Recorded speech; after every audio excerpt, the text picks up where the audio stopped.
Sebelum ini, admin telah menceritakan kisah seram di Kelantan seperti di Caltex Salo, Pulau Tengkorak dan banyak lagi. Namun, masih ada tempat seram yang belum dirungkaikan seperti Gerai Sate Misteri dan Gunung Stong. Di sini terdapat 5 tempat paling seram di Kelantan bahagian 2. You are watching Top 5 Malaysia. Tahniah Azizi, anda telah memenangi giveaway duit. Sila DM Instagram Top 5 Malaysia untuk tuntutan hadiah.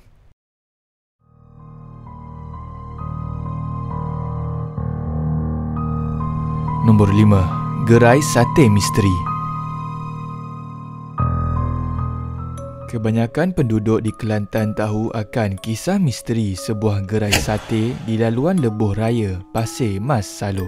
Mengikut apa yang diceritakan, ramai orang luar yang melalui kawasan tersebut pada waktu malam dan pernah singgah ke gerai sate itu kerana melihat gerai itu dihiasi lampu terang dan dipenuhi pelanggan yang sedang menikmati sate yang sedap. Malang sekali, apa yang dilihat oleh kebanyakan pemandu yang melalui kawasan tersebut adalah tipu helah makhluk yang berada di situ. Hakikatnya, gerai sate yang sering dilihat pada waktu malam itu sebenarnya telah lama tutup kerana pemiliknya sudah meninggal dunia.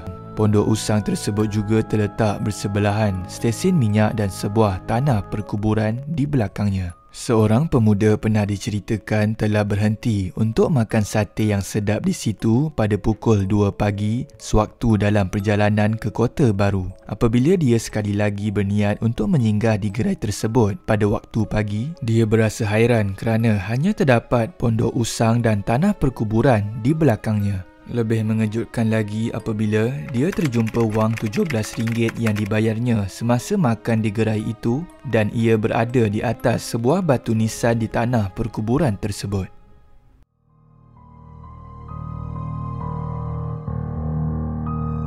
Nombor 4. UiTM Machang. UiTM Machang Kelantan merupakan antara UiTM paling seram dan mempunyai banyak kisah-kisah mistik yang pernah dialami oleh penghuni kolej tersebut. Ramai di antara pelajar dari UiTM Machang pernah berkongsi kisah seram dan pengalaman sebenar mereka berdepan dengan gangguan makhluk halus di UiTM tersebut. Seorang pelajar UiTM Machang yang bernama Daniel pernah berkongsi pengalaman seramnya dan mendapat lebih dari 10,000 likes dan retweet. Daniel merupakan seorang yang memang tidak percaya akan kewujudan makhluk-makhluk halus sehinggalah dia melihat sendiri perkara tersebut berlaku di depan matanya. Disebabkan rasa ingin tahu akan kewujudan makhluk-makhluk gaib ini, Daniel dan kawannya telah bermain Spirit of the Coin pada suatu malam Jumaat di asrama UiTM Machang. Spirit of the Coin merupakan sebuah mainan yang dikatakan dapat memanggil roh-roh yang sudah meninggal dunia. Setelah mencuba beberapa kali dan tiada apa pun yang berlaku kepada mereka, Daniel dan rakannya membuat keputusan untuk berhenti bermain dan tidur kerana rakannya berasa tidak sedap badan. Dalam pukul 4 pagi, Daniel terbangun kerana terdengar suara seseorang sedang menjerit dengan kemarahan. Ketika itu, dia melihat rakannya membuang permainan Spirit of the Coin keluar tingkap sambil menangis-nangis. Kerana berasa takut dengan apa yang dilihat, Daniel tidak terus bertanya kepada rakannya itu dan berhasrat untuk bertanya pada keesokan hari sahaja. Keesokan harinya, apabila ditanya, rakannya menceritakan bahawa dia tersedar ketika tidur dan melihat sebuah lembaga berbulu hitam yang sangat besar sedang memandangnya dengan pandangan ngeri dari arah bucu bilik. Kerana kegelapan, rakannya pun menyuluh lampu dari fonnya dan melihat sebuah makhluk yang sangat hodoh.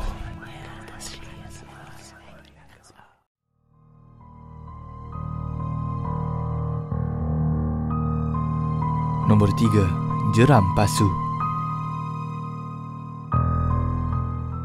Selain menjadi antara air terjun tarikan di Kelantan, Jeram Pasu ini juga terkenal dengan misteri makhluk halus dan dikatakan ini adalah tempat perkampungan mereka. Mengikut cerita penduduk tempatan, di hujung jeram tersebut terdapat 7 buah pasu yang hanya dapat dilihat oleh orang-orang tertentu. Pasu-pasu tersebut dipercayai merupakan laluan masuk dan keluar ke alam jin. YouTube channel Shark Azhar Studio pernah berkongsikan pengalamannya ketika di air terjun Jeram Pasu bersama rakan-rakan. Ceritanya bermula apabila dia dan rakan-rakannya sedang mengambil air bukit dari kawasan tersebut untuk ikan belaan rakannya di rumah. Ketika mengambil air tersebut, mereka melihat minyak yang banyak di dalam air. Anehnya, di sekitar kawasan tersebut tiada rumah atau kilang yang boleh menyebabkan pertumpahan minyak. Dah naik jom naik. Dia cakap tu. Cakap mungkin dia tak bagi kot kita ambil air kat sini. Kemudian mereka pun turun ke bawah semula dan sewaktu perjalanan, Azhar terdengar seperti ada orang yang memanggilnya. Aku dengar macam orang panggil nama aku. Macam ni, Syak. Dia cakap macam tu. So bila kita dengar ada orang panggil, aku fikir yang Faizul panggil. So aku toleh kat belakang. Aku tanya dia, kenapa Aku tanya macam tu. Kau tahu dia cakap apa? Apa? Aku tanya dia, kau panggil aku kan? Mengarut lah dia cakap. Mana ada? Aku jadi macam pelik kan. Bila dah dia cakap mana ada tu, aku dah jadi macam pelik kan. Aku pun tanya Alif, Alif, kau panggil aku ke? Kau tahu Alif cakap apa aku? Kau kenapa tegur? Dia cakap tu aku. Kau kenapa tegur? Diam-diam sudah lah dia cakap. Aku mana tahu geng. Aku ingat betul-betul ada orang panggil aku.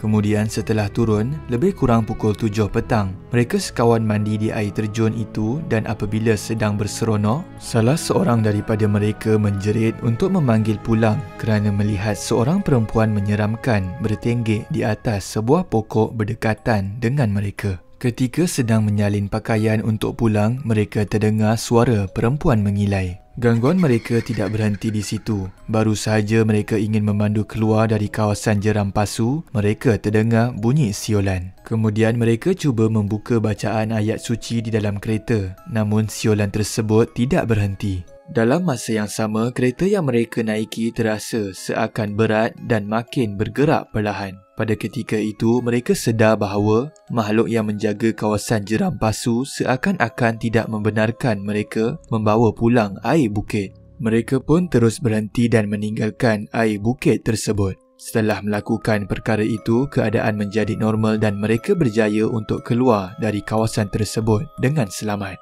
Ingin mendengar kisah penuh ini, boleh ke channel Shark dengan tekan link di bawah.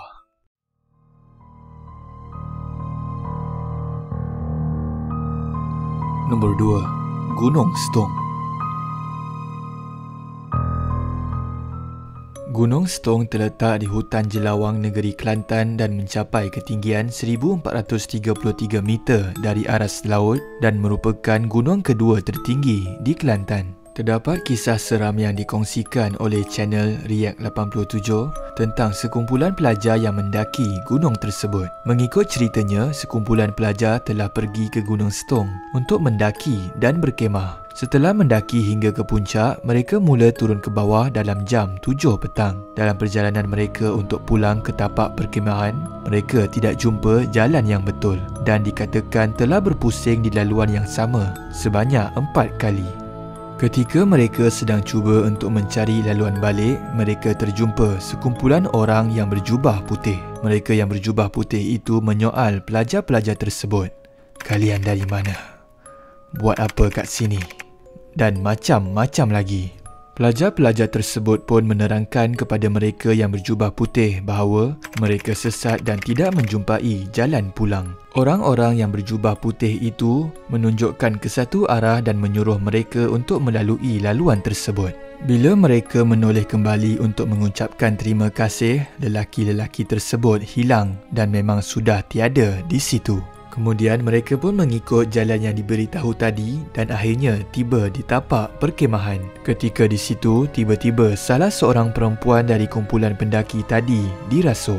Jin yang merasuk perempuan itu dikatakan marah kerana perempuan tersebut telah memetik sekuntum bunga dari pokok yang hanya menghasilkan baunya setiap 7 tahun ketika berada di puncak gunung. Katanya lagi, jika pelajar-pelajar tersebut masih berada di gunung itu, mungkin lebih ramai lagi yang akan dirasuk. Keesokan harinya, mereka pun beredar dari gunung tersebut bagi mengelakkan perkara yang lebih membahayakan.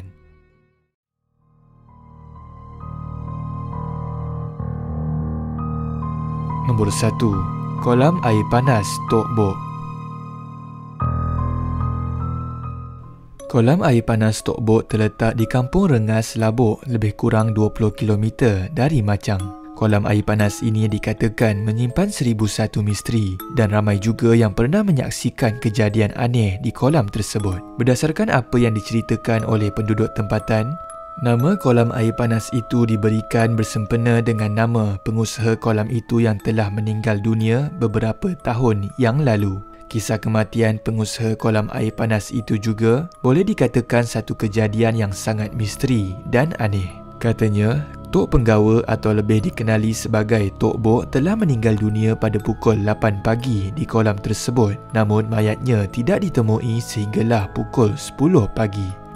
Kisah lain yang dikongsikan oleh penduduk tempatan adalah kisah seorang pemuda kampung yang sentiasa pergi ke kolam tersebut kira-kira jam 5 pagi. Pada suatu hari, dia mendengar bunyi air berkocak seakan-akan ada orang sedang bermandi manda di situ. Disebabkan suasana yang agak gelap, dia pun menyuluh lampu motosikalnya ke arah kolam itu. Alangkah terkejutnya dia apabila melihat lembaga perempuan seperti manusia berambut panjang sedang mandi di kolam tersebut dan membelakanginya. Akibat pancaran lampu dan bunyi enjin yang kuat dari motosikalnya, lembaga perempuan yang sedang asyik mandi di kolam tersebut terus gaib. Itu sahaja video pada hari ini. Sekiranya anda pernah mengalami pengalaman seram di Kelantan, boleh ceritakannya di ruangan komen. Komen terbaik akan admin pilih sebagai pemenang giveaway duit.